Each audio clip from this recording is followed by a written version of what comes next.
news comes first. Now on Good Morning El Paso and breaking overnight, El Paso police investigating a deadly crash on the west side. The details from our round-the-clock crew live on the scene. An appearance from Clinton and reports of turmoil in the transition. I'm ABC's Janae Norman with the latest with President-elect Trump up next. Plus, a police officer who fatally shot a man during a traffic stop is now facing charges. Live, where news comes first, from the Mesilla Valley and Las Cruces to El Paso and the borderland. This is ABC 7's Good Morning El Paso.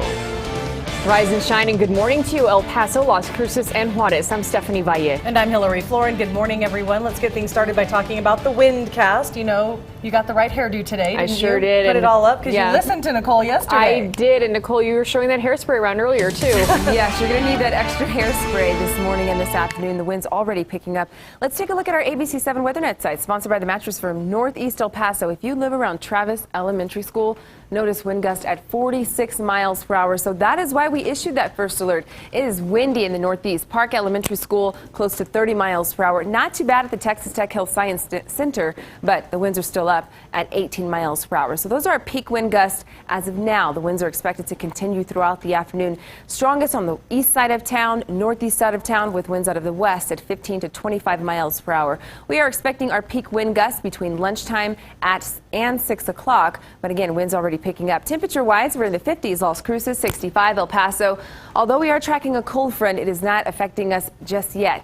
Again, it's mild in El Paso. Wind advisory is in effect until 7 o'clock. This does include northeast El Paso, East El Paso, so Lower Valley, Fabens, Tornillo, you're also included in this wind advisory. Doppler radar is showing us that we're not seeing any rain in the forecast this morning or this afternoon, just windy conditions. Coming up at 6:07 with your weather and traffic on the 7th, we have a look at your WeatherNet site, wind gust in southern New Mexico, storm outlook, plus your bus stop forecast for today. Stephanie? All right, thank you, Nicole. At 6:02 to breaking news out of West El Paso. Police confirm one person is dead after a crash on I-10 near Trans Mountain. Good morning, El Paso's Denise Olivas is live with the latest details. Denise.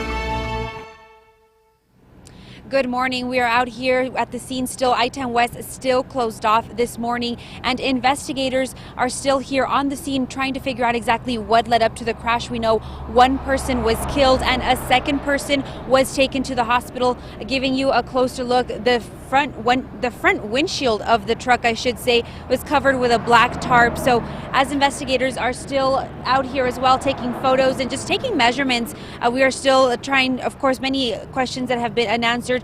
Special traffic investigators were called out here, which means that this area could be closed off for a few more hours. We have video that was shot shortly after it happened, and we know that it was described as a fiery crash over radio transmissions as first responders arrived to the scene. It doesn't appear like there were any other cars involved, and at this point we don't know exactly what led up to the crash. Investigators trying to figure that out right now. So back out here live, we do know that this is definitely going to impact the morning commute. We've already seen the traffic pick up a little more on Northwest Boulevard, but we know because I-10 is closed off, a lot of drivers are taking detours. So we'll send things back over to the studio with ABC 7 traffic track reporter Mauricio Casillas, who has those details. Good morning, Mauricio. Hey Denise, good morning. Yeah, it's definitely going to start to impact drivers soon, especially since it's near Canutillo High School. So students and parents that are heading out there, you're going to want to listen up. And it's also close to EPCC's Northwest campus. So here's what we're looking at right now. Traffic closed off on I-10 West at Artcraft. Our speed right now leading up to that 35 miles per hour. So slower than what we're used to seeing. Of course, the crash is a little bit closer there to Trans Mountain. So here are your alternate routes. On I-10, you're forced off on Artcraft, and then North Desert Boulevard currently blocked off, so you either have to take a right onto Paseo del Norte and then a left to Wrestler. That takes you to Trans Mountain, where you can remerge onto Trans Mountain, or you can take a left at Artcraft, right on Donovan, and then Spur 16 will also take you to Trans Mountain. Let's give you a live look outside with our ABC 7 TxDOT cameras, and here's what we're looking at right now. This is I-10 at Artcraft. That's where it's blocking off, and here's where that traffic is being siphoned off, and we're starting to see it build up. So of course, if you're heading out there, give yourself a little bit more time. Hillary? Good advice. All right. Thanks so much, Mauricio. Hillary Clinton made her first public appearance since conceding the White House. This as controversy continues to plague the presidential transition. ABC's Janae Norman has more. The Democratic presidential nominee making her first public appearance since the crushing loss. I know many of you are deeply disappointed about the results of the election. I am too, more than I can ever express. Remember, Hillary got more votes than Donald Trump. Do you understand what that means? More, yes. Up big in the popular vote. By the time all the votes are counted, she may well end up with more raw votes than all but one of the men ever elected. The exception, Barack Obama. There have been a few times this past week when all I wanted to do was just to curl up with a good book or our dogs and never leave the house again. At the same time, turmoil for the Trump transition. I think there is some confusion going on about a chain of command coming out of New York. Former team member and Congressman Mike Rogers commenting on reports of disorder polluting the presidential transition. But Trump trying to remain optimistic in a tweet that sounded like a reality show promo, posting a very organized process taking place.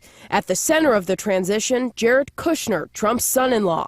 ABC News confirming the transition team has requested national security clearance for the real estate developer who has no government experience. This as the president-elect deals with backlash surrounding the hiring of Steve Bannon, former head of Breitbart News, with alleged ties to white supremacists. Trump is holding another series of meetings today with advisors and political leaders. Among them, former Secretary of State Henry Kissinger and South Carolina Governor Nikki Haley, who may be considered for Secretary of State. Janae Norman, ABC News, Washington. And new this morning, President-elect Donald Trump may be looking at South Carolina Governor Nikki Haley to be his Secretary of State. That is according to a Trump transition source. Despite their rocky past, Haley and Trump are set to meet Thursday along with others, including former Secretary of State Henry Kissinger and Florida Governor Rick Scott. Before the election, Haley said she was not a fan of Trump and backed Marco Rubio for the GOP nomination. And Trump called the Republican governor's stance on illegal immigration weak. Haley is South Carolina's first female and Indian American governor.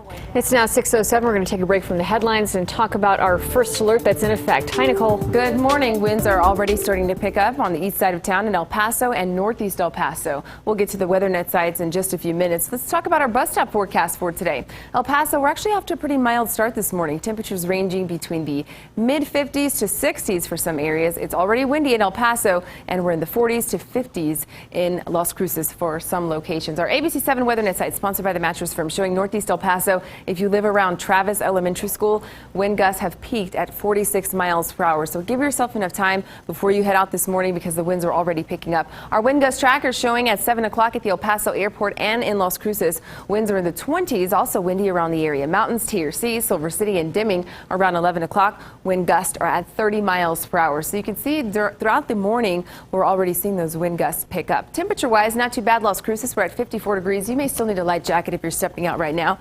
And we're also under clear skies, but we're under cloudy skies, mostly cloudy skies in El Paso, 65. Notice our winds west to southwest at 35 miles per hour. So that's why we issued the first alert for the winds that we're not only tracking now, but for this afternoon. But details on what you can expect for the rest of the afternoon, your work week, and your weekend are coming up in your full forecast. Mauricio? Hey there, Nicole. Well, it's certainly been a busy Thursday morning so far in the traffic department. As we know, West Side drivers dealing with that complete closure of I-10 West as you start to approach Trans Mountain. But as Nicole mentioned, we got windy conditions in the northeast and also in East El Paso. So if you're heading out the door, you're going to want to make sure to check for debris as you're heading out on those roadways. Now, we're also looking at green conditions, though, for the most part in Las Cruces. Good morning to you. 68 miles per hour, our speed on I-10 West. 67 if you're heading east towards El Paso. 63 right now on I-25. But there will be a closure of Highway 70 starting up in just a couple of minutes at 6:25. It's going to be between mile marker 172 and mile marker 192. Going to be going on for an hour. Let's give you a live look outside now with our ABC7 TxDOT cameras. So this is I-10 at red. This is I-10 West. You can see police are over there sort of funneling traffic off at Artcraft. Not seeing too many delays just yet, but of course we'll have updates throughout. Good morning, El Paso. Okay, thank you so much, Mauricio. And keep it here. We have much more to come as we continue with the headlines. Including more arrests been made in the murder case of Anthony Trejo. We have the latest on the investigation. They buy shoes and they maybe buy them online, or they go into the store and they get what they think looks cute or what's pretty, and that shoe doesn't necessarily have the support. Plus, many are beginning their training for the upcoming marathon in El Paso. We have some tips to get you the right gear. It's 6:10. This is ABC 7, where news comes first.